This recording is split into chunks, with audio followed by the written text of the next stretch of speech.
പരമ്പര സ്വന്തമാക്കിയെങ്കിലും ശ്രീലങ്കയിൽ നിന്നും നിരാശയോടെയാണ് ഇന്ത്യ മടങ്ങുന്നത്. ജയിക്കാമായിരുന്ന മത്സരത്തിൽ സമനില വഴങ്ങിയതോടെ ടെസ്റ്റ് ചാമ്പ്യൻഷിപ്പിലും ഇന്ത്യക്ക് തിരിച്ചടിയായി. 25-കാരൻ ദിനുഷയുടെ മിന്നും പ്രകടനമാണ് പരമ്പരയിൽ ഇന്ത്യയെ വലച്ചത്. കൊളംബോയിൽ രണ്ടാം ടെസ്റ്റിന് ഇറങ്ങുമ്പോൾ വിജയത്തിൽ കുറഞ്ഞതൊന്നും ഗില്ലും സംഘവും പ്രതീക്ഷിച്ചിരുന്നില്ല.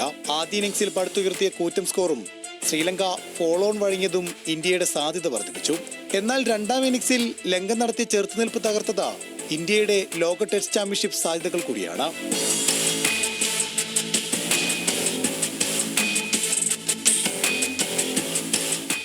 രണ്ട് ഇന്നിംഗ്സിലും സെഞ്ചുറി നേടിയ സോനൽ ദിനുഷയാണ് ഇന്ത്യയിൽ നിന്ന് ജയം കവർന്നത്. ഇന്ത്യക്കെതിരായ 4 ഇന്നിംഗ്സിൽ 3-ലും സെഞ്ചുറി നേടിയ ദിനുഷ ഒരു ഇന്നിംഗ്സിൽ അർദ്ധ സെഞ്ചുറിയും സ്വന്തമാക്കി. വാലറ്റത്തിനൊപ്പം ദിനുഷ നടത്തിയ പ്രതിരോധമാണ് ആദ്യ ടെസ്റ്റിലും ഇന്ത്യയുടെ ജയം വൈകിപ്പിച്ചത്.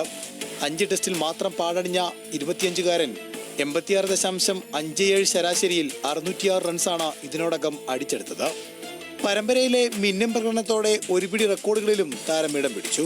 പ്രതാപകാലത്തിലേക്ക് തിരിച്ചറിവ് നടത്തുന്ന ലങ്കയ്ക്ക് ദിനുഷയുടെ സാന്നിധ്യം കരുത്തു പകരും.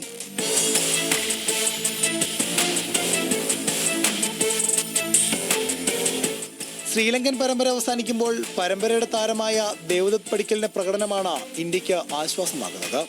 സായി സുദർശന് പകരമെത്തിയ പടിക്കൽ 3-ാം നമ്പറിലെ ഇന്ത്യൻ പ്രതിസന്ധികൾക്കുള്ള ഉത്തരമായാണ് ലങ്കയിൽ നിന്നും മടങ്ങുന്നത്. പന്ത് കൊണ്ട് മാനവ് സുദർ തിളങ്ങിയെങ്കിലും മത്സരത്തിൽ അവസാന ദിനം നിറം മങ്ങിയത് തിരിച്ചടിയായി.